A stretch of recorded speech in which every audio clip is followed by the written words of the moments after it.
Hi folks, Adam, Southend Guy Paranormal, right back with you. I'm sorry this is so late. The last couple of days have been manic. I know we've had a bank holiday, but I spent yesterday doing loads of jobs that had to be caught up with. I had a massive tidy up in the room in my flat share because it was just a complete and utter mess and it was depressing me. Not having the time to do it, so I thought, well, I'm just going to sit down and get it out of the way. Also yesterday, I gave the Honda an oil change the rear pads because we're going away this week for a few days. It was supposed to be a week, but with my work commitments and other things, I've had to shorten it, unfortunately. So, but anyway, it was a job that was on my mind, and I thought, well, I'm going to get it out of the way today, which I duly did. The Triumph, more frustrations with the Thunderbird. Now, as you know, I got it back a couple of weeks ago. I'm in the process of going through a couple of oil changes because they're still crap in there. So just doing a little bit of mileage, flushing it through, putting some more in and so on. Hoping to get that all done. But what's really annoyed me, or really frustrated me, I should say, with the ULEZ stuff that I've done last week, as you know, last Sunday, went, or say Sunday before last, I should say now, went to the Ace Cafe, ran to Box Hill.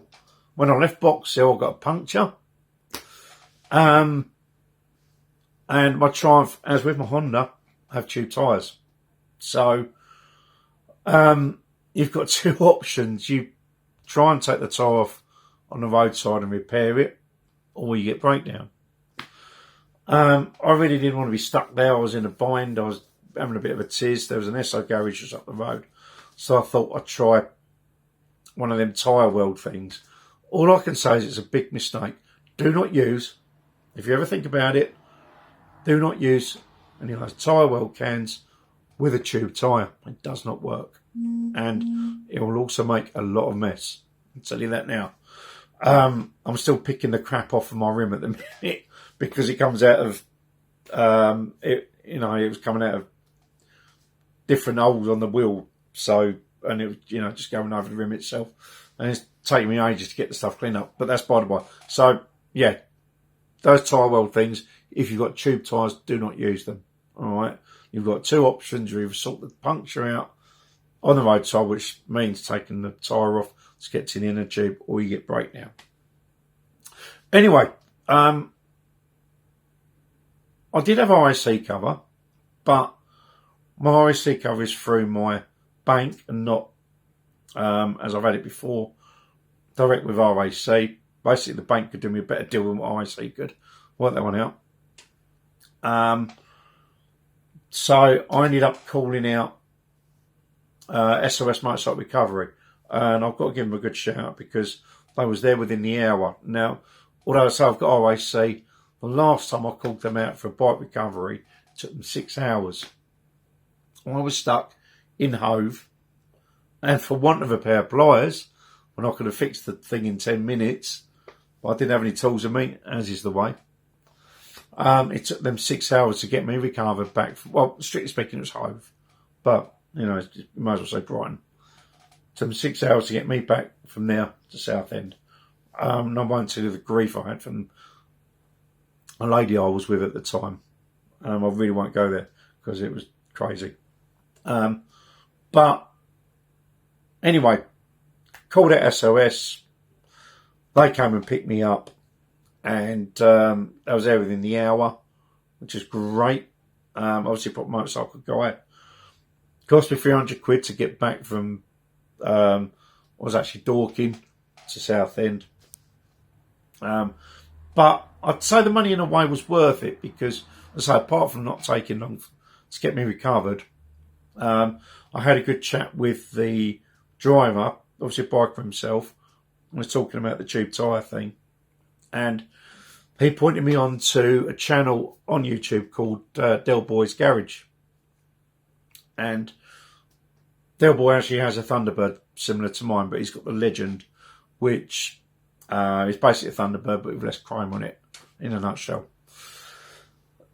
So, what Del Boy had done was he'd had the wheels rebuilt because he wanted to change the rim sizes. A standard Thunderbird, I think it's 16 back, 17 or 18 front. And he wanted two 17s on there. Also, one of the issues having a 16-inch rim is you're limited for tyre size.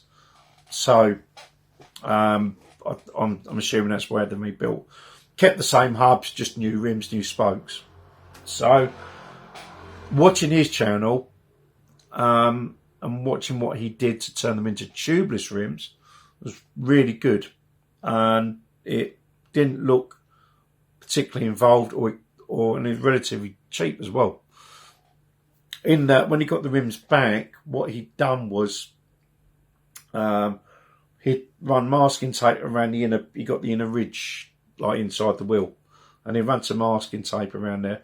And then what he done, he got the rims on a like a wheel balancing machine, and he was just running around putting blobs of Tiger Seal on. I did read in the comments someone had used a marine sealer as well. So whatever it is, if it's strong enough and sticky enough, it will do the job.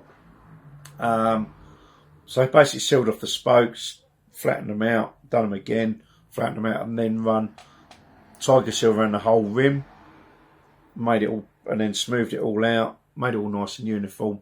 Once it's set, take the masking tape off, so it all looked nice, and it looked, it did look professional. Once he'd done that, he'd all set and everything, popped on the tyre without an inner tube. Oh yeah, you had to get a valve as well. It's got two rubber seals each side. Yeah, done that, and then fitted the tyre without the tube, and hey presto, it worked. So when it comes around for me to change the tyres on the Thunderbird, which will be next year, because the back one is nearing its limit at last, I bought a Storm. I had two Avon Road Riders on there, and at the time I'd fitted them, I was doing a fair bit of mileage, so the back one didn't last as long as I wanted it to. And so a friend of mine suggested getting an Avon Storm XM, which is dual compound for extra mileage, and that's been on there for ages, and it has lasted a long time, so all credit. Grips well as well. I'd never given me any cause for concern, Avon Storms. They do grip well, never give me a moment's worry. So does the Road Riders. The one on the front is still a Road Rider, but it's been on there so long it's getting to the stage where it's looks like it's going to start losing its flexibility and everything. So what I do next year when I've got to change the two tyres, I'll do the tubeless conversion as well. My main advantage with tubeless tyres is if you do get a puncture, 9 times out of 10 you can take the offending article out, put a bung in, pump it up, and that'll get you home. Which is a lot simpler than trying to cover it out or fixing an inner tube on the roadside. So that looks like a good idea. I'll do it with the Africa Twin as well, because obviously that's tube tyres, so I'm going to do it on the Africa as well. And as I say, with the Africa yesterday, I've done an oil change, rear plugs. That's also what kept me so busy. And now that's good to go for me already. So yeah, I mean that's them two.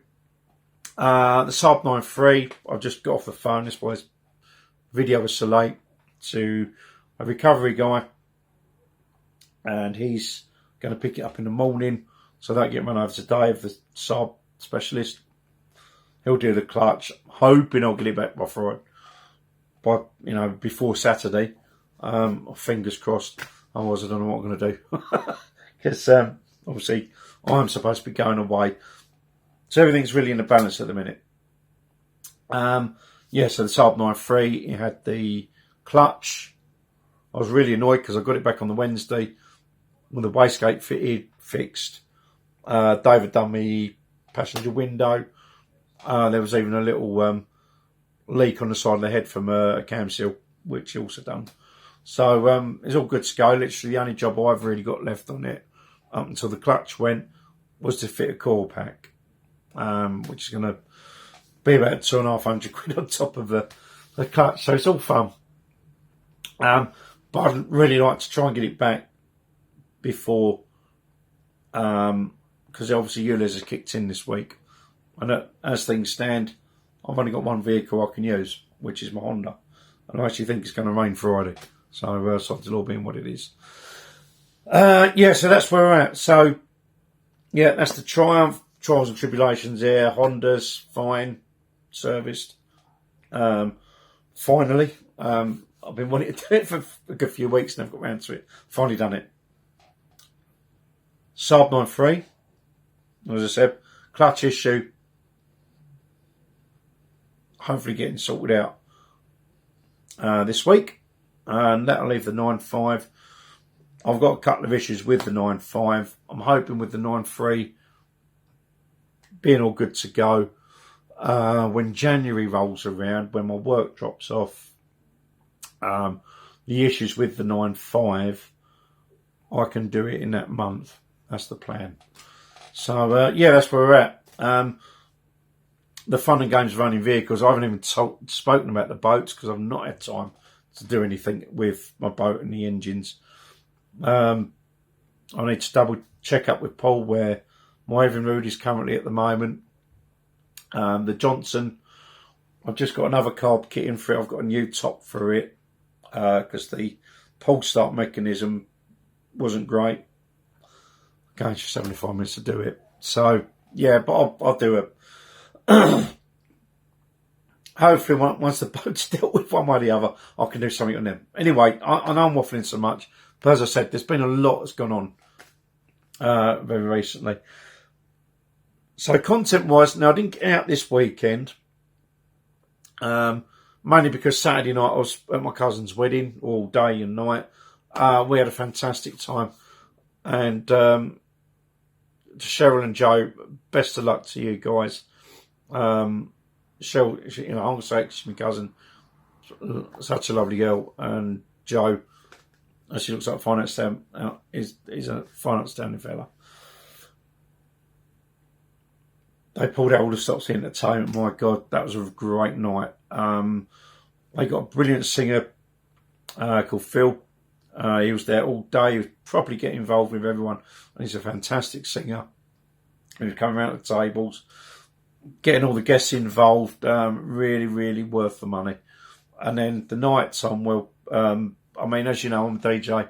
I've done more weddings. I've probably had hot dinners now, but it was a far cry from me turning up to the jobs that I do with all my gear in the back of my estate, which can fit a decent amount of gear in, admittedly, which is why I've got it.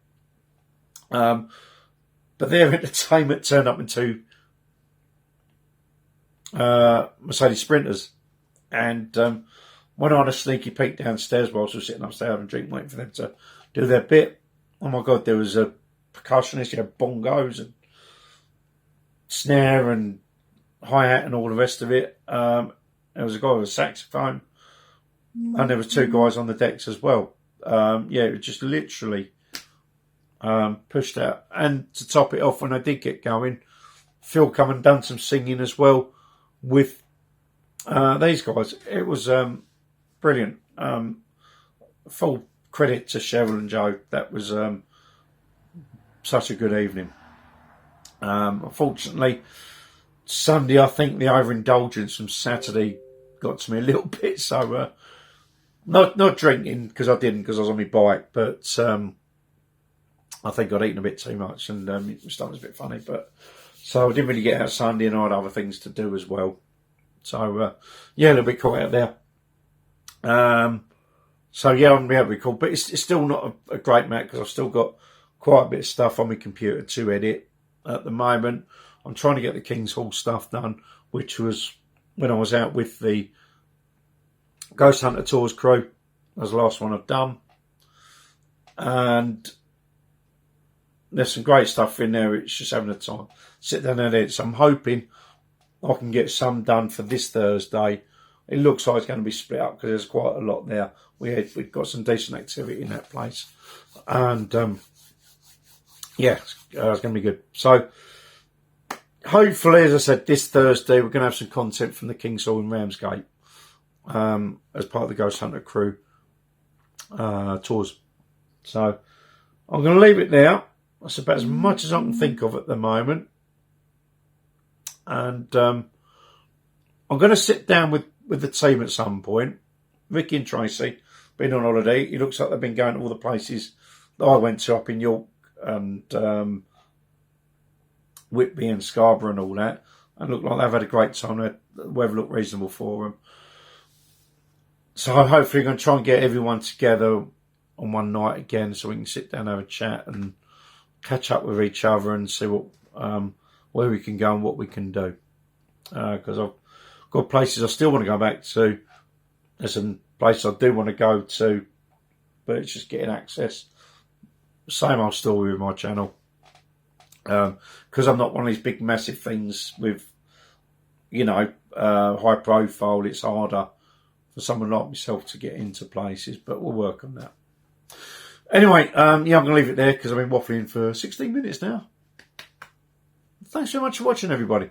If you haven't already subscribed, liked, do all that. If you want to support me in any way, you can go to my main page. There's Patreon and PayPal links in there. So if you want to help in any way, it'll be gratefully received. Massive love and light to you all. God bless you all. Thanks once again. Bye-bye.